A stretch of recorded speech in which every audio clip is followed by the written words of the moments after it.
Why Media Group? The fastest growing media group in North America.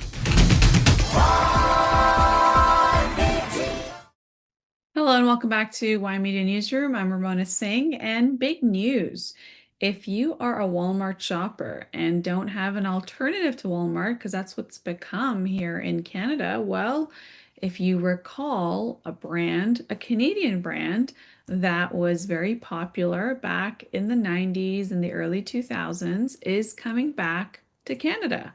And that brand is Zellers. It's going to continue its Canadian comeback, announcing new stores opening across Ontario. This iconic discount retailer, if you remember it, Zellers, with its red brand, has expanded beyond its initial Hudson's Bay location. That's another thing. We lost the Hudson's Bay, and then we got the Zellers comeback, which is going to go into those massive stores, department stores where Hudson Bay used to be.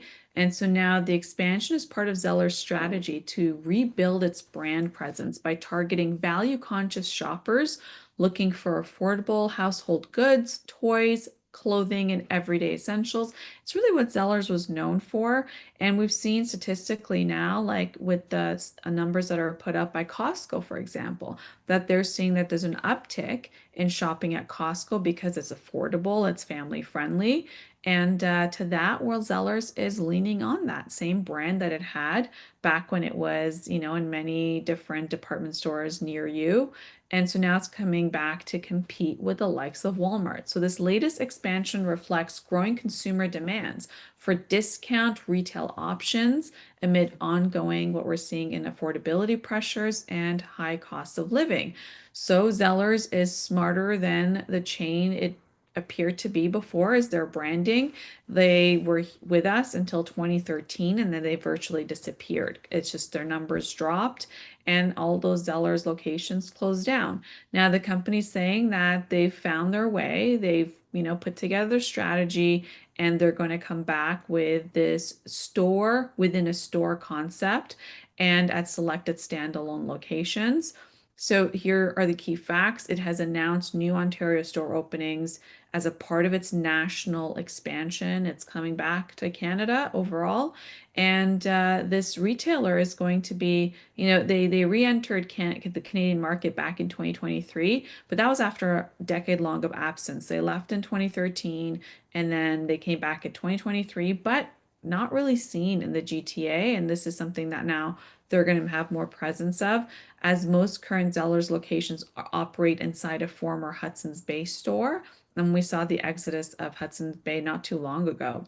The company is focusing on value-oriented merchandise and private label products, right? So this is going to give Walmart a run for its money because really, what do you do other than go to Walmart for when it comes to value goods, right? You can't buy everything from Dollarama.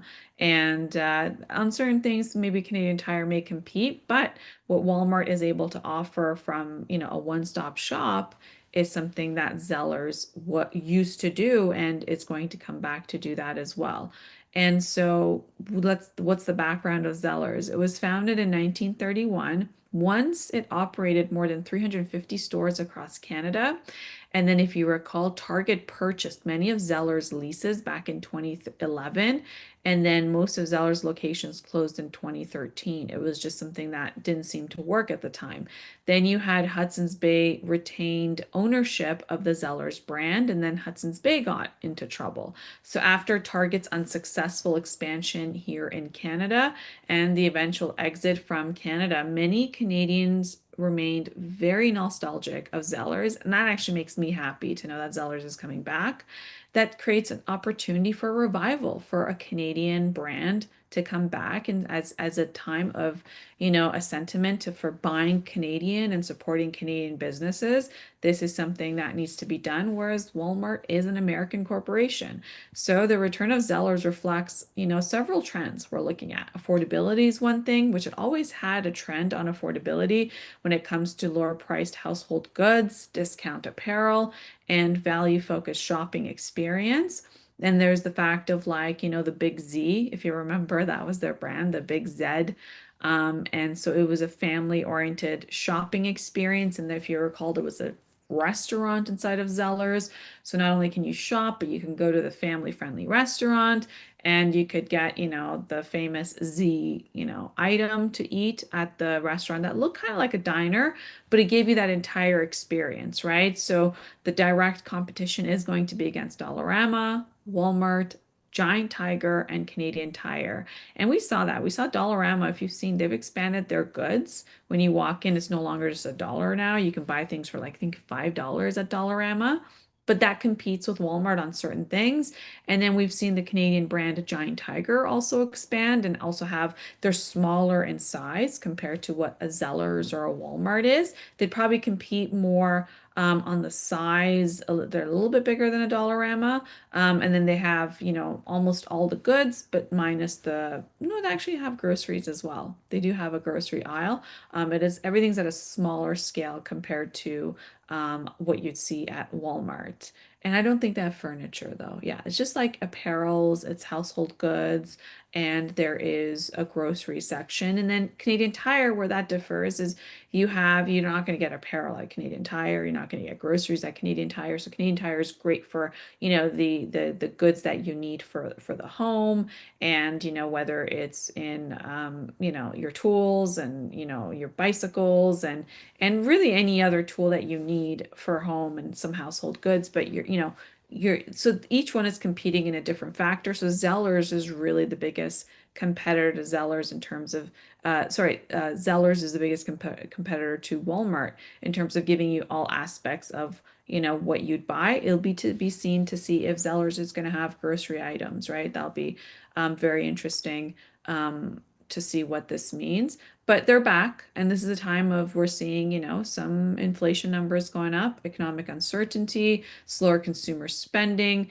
and when you have household budget pressures, right? It really makes a case for being more conscious on your spending and where you're purchasing things from. And what better than to support Canadian?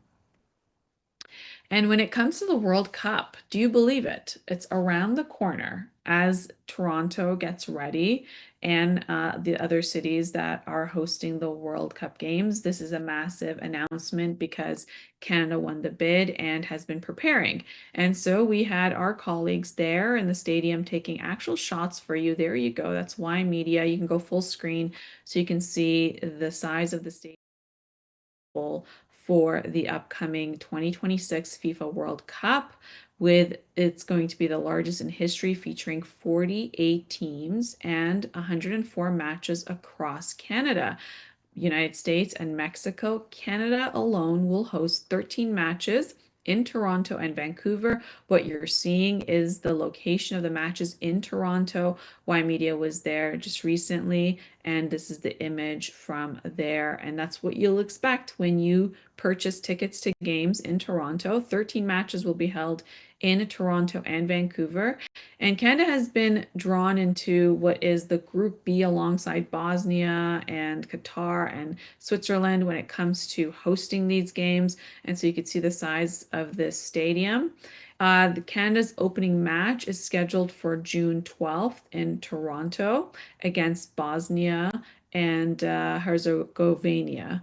The tournament runs from June 11th to July 19th of this year, and this is something that Canadians are highly looking forward to in terms of, the games here. It's supposed to be able to draw big crowds, not just in Canada, but from our neighboring countries, and it's supposed to contribute definitely to the economy when it comes to retailers, restaurants, accommodations.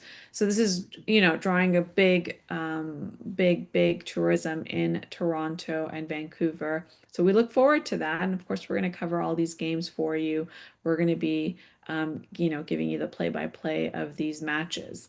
But what's interesting is we now have heard from businesses that are also looking forward to, having their sales increase. And to that, this story is quite interesting, is a cannabis retailer in Toronto and Vancouver, they're expecting a significant sales boost from the FIFA World Cup as they're saying that hundreds of thousands of visitors will arrive for the tournament. And these shops are near the stadiums and fan zones. And so what they're doing is they're stocking up on their inventory and stocking up on novelty, products, beverages, vapes, and premium cannabis products in anticipation of an increased tourism spending is what they're looking forward to. And so, Ontario cannabis officials are estimating that some of the stores near some major World Cup venues could see sales rise up as much as 10% during the tournaments. So that's very significant. As Canada, it's legalized in Canada, so possibly some visitors that are coming to Canada and it's not legalized in their country, they will have access to all these things, right? So you retailers believe that this international visitors, soccer fans, and tourists will be exploring, the city, and this will be a major economic opportunity for the legal cannabis industry.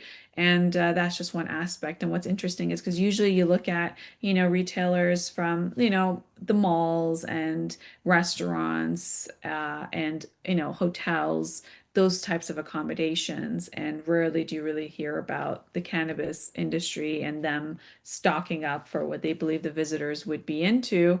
Toronto is expected to welcome more than 300,000 visitors during the tournament. So this is massive. And so some retailers are introducing soccer themed products, novelty items aimed at tourists who will be here.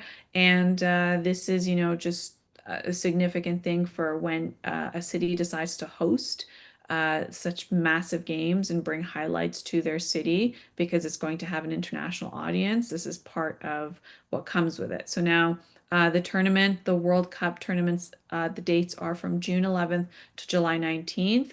And the host cities are Canada, US, and Mexico. So it's very significant. And the expected increase in downtown Toronto traffic during that time is going to be, on average, they're projecting about 10 to 15% on major roads. So these are things to be mindful of as you travel to downtown during this time. And, with transportation services and tourism operations. Now, Toronto has budgeted approximately $380 million for the World Cup hosting activities, with FIFA previously estimating up to $940 million in economic output for the Greater Toronto area. So now some of the challenges could be, retailers are very optimistic about this, but of course there are very high tickets. The prices are very high that could discourage some fans. So it will be interesting to see, what is the total number that'll show up. We're going to know that from hotel bookings. We're going to know that from, what we see in the numbers and the uptick of what the retailers are saying, during that time, and take a look at that. But yeah, it's very interesting. That is what you see. Y Media was live there, and you're getting a chance to see the stadium. So it's very exciting times here in Canada and what to look forward to just around the corner. Now, another big thing happened in one of the biggest cities, New York City. You had pop icon Madonna. She stunned fans with a surprise performance in New York City's Times Square. If you've ever been to Times Square, it's a very busy area in New York City. And then there was a surprise concert by pop legend Madonna. And she did this to kick off the Pride Month and promote her upcoming album, Confessions 2. She's 67 years old, and yet you have her, with enthusiasm performing. People who've been to her concert are just wowed at her energy and, of course, her hits from the 80s, 90s, and the 2000s. And here she is promoting her new album, Confessions 2. And so this was said that it was, high energy set in pink corset. There you in pink corset, inspired outfit, drawing thousands of fans and shutting down parts of New York City. If you can imagine, it's one of the busiest public spaces when you have Times Square, and it got shut down because Madonna was performing her hit classics that include Hang Up and I Love New York, alongside the previews of her new music from Confessions 2. There you see the audience just like losing their mind because it was a surprise concert that was held, and you had dancers and DJs and rotating stage and visuals celebrating Pride Month for LGBTQ plus icons. So this is very significant. The concert lasted about 15 to 30 minutes. And so this was a big show and a massive surprise. Madonna, still on the top of her game, 67 years old, and many people grew up with Madonna from her music from the 80s onwards. And so her big surprise concert was massive to kick off, Pride Month. And I think she's got a massive following in that community as well. So that's all the time we have in terms of covering Y Media Newsroom. I'm Ramona Singh. Until next time, take care and be well.